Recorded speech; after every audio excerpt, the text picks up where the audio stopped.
Alright guys, I got my fuse box mounted up. This is going to be my secondary fuse box just for all my extra electrical accessories.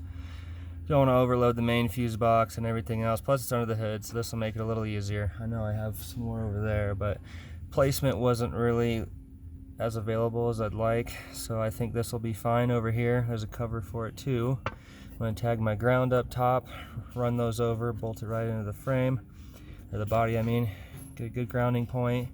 And here's my power and ground for the AEM wideband. Ran it all the way under the dash over to there.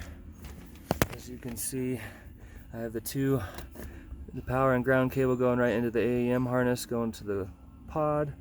And then we got our white and brown are going to be our analog positive and negative 0 to 5 volt. We're going to run those to the computer, which is of course back there in the back, a stupid spot. Run those, and then she's pretty much ready. I got both harnesses ready to go, mounted up here. Got to get my gauge pod so I can mount it to the A-pillar, and then we'll keep going through and just zip tying all my wires, getting everything tightened back up. I still have to install my door trigger wires for the remote start alarm system. The door triggers were kind of weird and acting up, so I didn't want to chance the alarm going off constantly killing the battery. So still got to get a lot of that wiring out of here. All this extra crap's going to go away because we don't need it. I got my USB cables. It's going to go back the rest of the way and get those mounted up. That way they're not just hanging down, but at least they're accessible. So that way in your passenger seat, you got both USB cables coming out. Hook it right to the computer for tuning. We'll be good to go.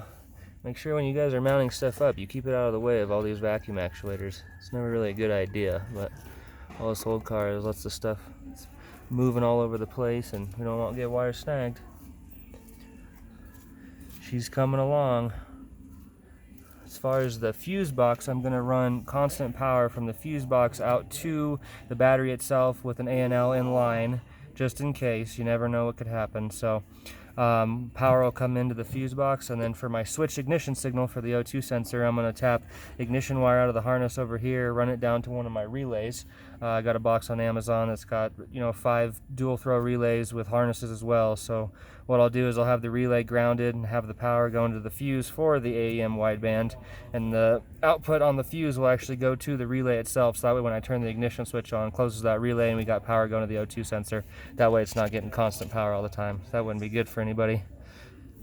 Alright, well, I'll be back with some more videos and some goodies. Hopefully one day you guys will see this thing cleaned out. I still have to mount my dual DIN. I'll probably have to do some custom brackets because it looks like there's not a whole lot aftermarket support for dash kits, which is understandable being as old as it is. But this stereo, which I found I think in a bucket of water, I'm not sure, it's caked in rust, but it still kind of works, so it's good enough. But I'd really like to see what these new Scar Audio 5.5s sound like with actual quality output going to them. This stereo doesn't sound so great, no Bluetooth, so I'm kind of stuck with radio or CD, and that doesn't really help anybody. So, but here soon I'll have a little demo of the Scar Audio speakers as well. They're a great company, make great quality products. I've been running them for years. I got 2 Evil 12s in my car running 3,000 watts right now, and I couldn't be more impressed, especially with the price. I mean, this kit was 80 bucks shipped, and it came with 2 5.5s plus 2 tweeters and some really nice crossovers.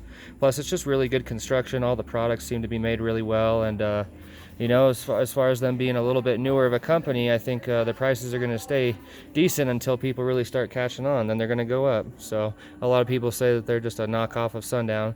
I don't really believe that, honestly, because I've seen my Evil 12s beat out some Sundowns plenty of times before. So but we'll be back with more fun videos, get it all cleaned up, get the outside painted, and hopefully start driving this thing around. And once I can get good at tuning, we're gonna get that T25 bolted up to it and see how she likes a little bit of boost. Alright guys, I'll see you soon.